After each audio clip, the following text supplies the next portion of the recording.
Bananas. They're the superheroes of the fruit world. Packed with potassium, they come pre-wrapped, and they're perfect for everything from smoothies to slapstick comedy. But what happens when this soft, sweet fruit decides it's done with a mushy life and goes full crunch mode? Welcome to the world of banana chips. A journey so surprising, you'll think twice before tossing that snack into your cart without a moment of respect. But how does a banana, nature's squishy gift, turn into a crispy golden chip? It's a wild ride involving science, precision, and a little bit of frying magic. Before we peel back the layers and dive into the epic journey of banana chips, subscribe to Process Insight and make sure you will never miss behind-the-scenes look. Bananas might grow in bunches, but how do factories manage to turn hundreds of thousands into chips every day? The secret is smarter than you think.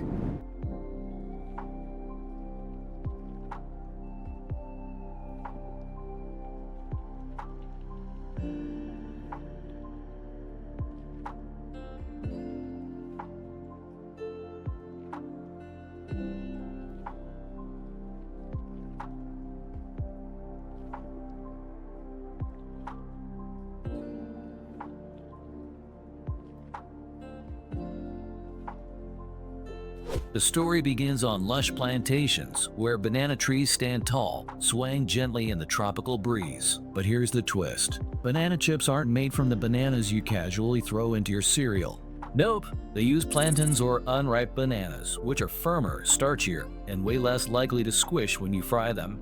Farmers carefully grow these bananas in regions with warm climates, typically in countries like the Philippines, India, and Ecuador. Bananas love rich, well-drained soil and about 10 months of tender, loving care. Once the plants flower, they produce massive clusters of bananas called hands because, well, they look like hands. Harvesting isn't as simple as grabbing a banana off a tree. These green beauties are chopped down in whole bunches, weighing up to 100 pounds each. Picture a farmer wielding a machete, balancing the massive bunch like it's the Olympics of banana wrangling.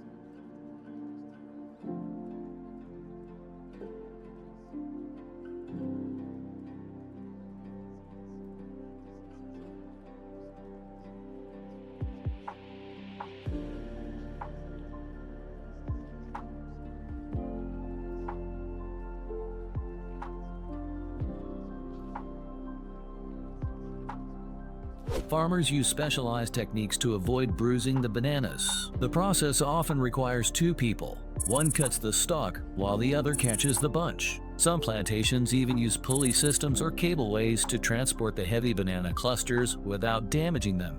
After harvesting, bananas are cured for 1 to 2 days to allow the sap to dry, which makes peeling easier later in the factory. Here's where things get technical. Timing is everything. Bananas for chips are harvested early, while they're still green and firm. But why? Because a soft, ripe banana might be great for a snack, but it's a disaster waiting to happen in a fryer. Green bananas are dense and loaded with starch, which is perfect for turning into crispy chips. Think of it like the difference between trying to deep fry mashed potatoes versus a solid potato wedge. Structure is key. Once the bananas make it to the factory, they undergo a rigorous sorting process. Only the best, blemish-free bananas make the cut. This is like a banana beauty pageant, where only the greenest, firmest, and most symmetrical contenders advance. After sorting, the bananas get a spa treatment.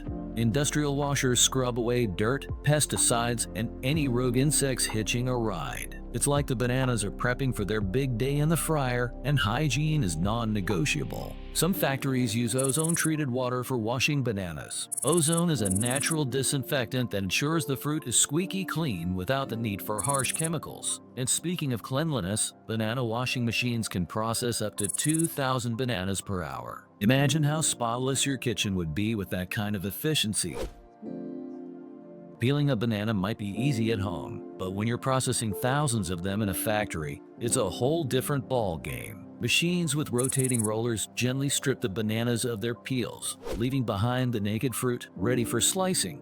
However, not all bananas peel perfectly. Factories often employ workers to hand peel the tricky ones because no banana gets left behind in this process. And here's a quirky fact. Banana peels are rich in nutrients like potassium and magnesium. Some innovative companies are experimenting with turning them into edible snacks or fertilizers. And no, the peels don't go to waste. Some factories turn them into compost, while others use them to create animal feed. Even banana peels get a second act.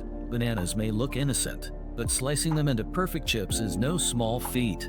So how do machines nail it every single time? Here's where things get exciting. The bananas are fed into slicing machines that can cut them into perfect, uniform slices at lightning speed. Want paper-thin chips? No problem. Prefer a chunkier crunch? Adjust the blade settings. Slicing machines are highly customizable. Factories can adjust them to create thin slices for crispy chips or thicker cuts for chewy varieties. The secret lies in the angle of the blade. Horizontal slicing produces traditional round chips, while diagonal slicing creates those fancy oval-shaped ones you see in gourmet packs. High-end factories even use lasers to measure the thickness of each slice, ensuring uniformity. It's like giving each banana slice its own passport photo. Perfection is mandatory. These machines are so precise, they make sure each slice is the exact same thickness, ensuring even frying. No chip gets left behind in the battle for crispy perfection. The real transformation begins in the fryer. Banana slices take a deep dive into bubbling oil, where the magic happens. Factories typically use vegetable or coconut oil, which gives the chips their signature golden hue and rich flavor.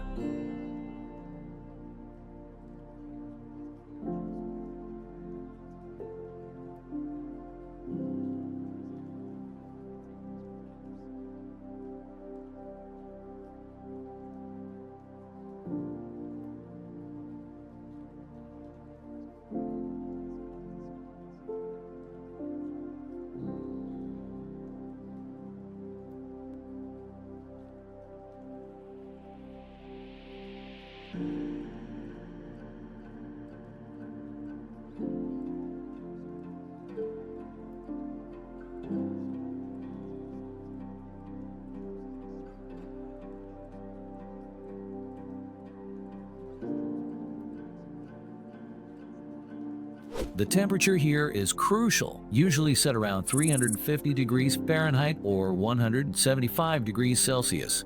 Too low, and the chips soak up oil like a sponge. Too high, and you've got banana-flavored charcoal. The slices are fried for just a few minutes, but in that time, they lose their moisture and gain their glorious crunch. Some factories use vacuum fryers to reduce oil absorption and retain more of the banana's natural flavor.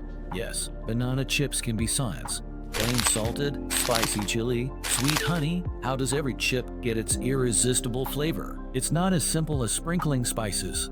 Fresh out of the fryer, the chips take a ride on a conveyor belt where they're seasoned. Salt is the classic choice, but here's where the real fun begins. Think spicy chili, tangy lime, or even sweet honey glazed flavors.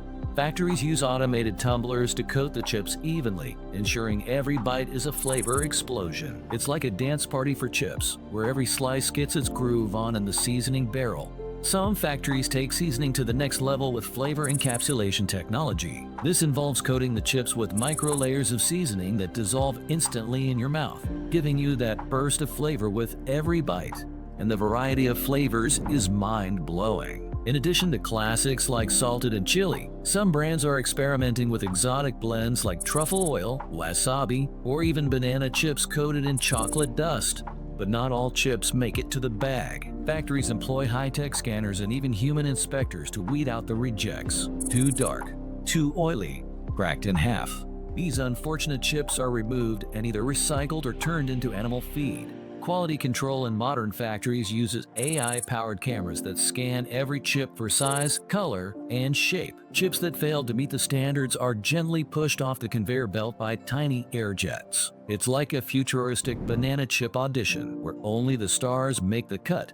For smaller factories, human inspectors play a key role. These workers have trained eyes and taste buds to spot defects. They even conduct random taste tests to ensure every batch delivers on flavor.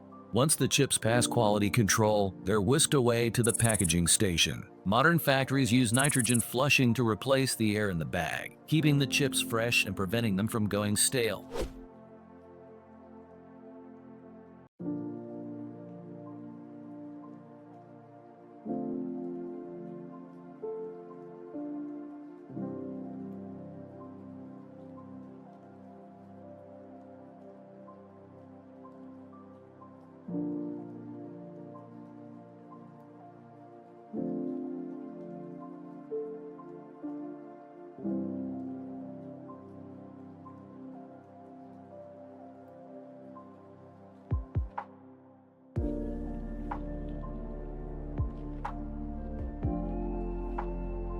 The bags are then sealed, labeled, and stacked for shipping. Fun fact, the nitrogen isn't just for freshness. It also acts as a cushion to protect the chips during transit. Nobody wants banana chip crumbs.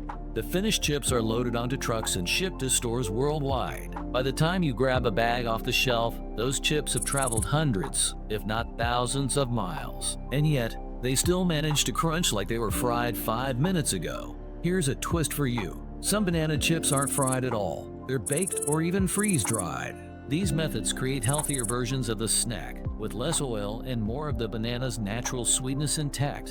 But don't be fooled by the healthy label. Some companies sneak in sugar or honey to amp up the flavor. Always read the fine print, folks. Want to hear another twist? Some companies use green bananas to create low-sugar chips, perfect for people watching their carb intake. It's the snack that keeps on giving. And there is a mind-blowing fact that you might have never heard before. Banana plants aren't technically trees. They're giant herbs. Their trunks are actually tightly packed leaves. And while most banana varieties take about 10 to 12 months to produce fruit, some hybrid types used for chips can mature in just 8 to 9 months, making them a favorite for commercial farming. Also, bananas don't grow year-round on the same plant. After one harvest, the main plant dies, but a new shoot, called a sucker, sprouts from the base and starts the cycle again. Farmers often have multiple plants in rotation to ensure a constant supply. And there you have it, the journey of a banana from its leafy perch in the tropics to your pantry shelf. It's a story of precision, science, and a touch of culinary magic. So, the next time you pop a banana chip into your mouth, take a moment to appreciate the crispy genius behind this humble snack. Oh, and don't forget to like, share, and subscribe for more delicious deep dives into the world of food. Who knows what crispy tale we'll uncover next? Also, do check out our previous videos about honey, peanut butter, and Kit Kat production. You surely won't regret it.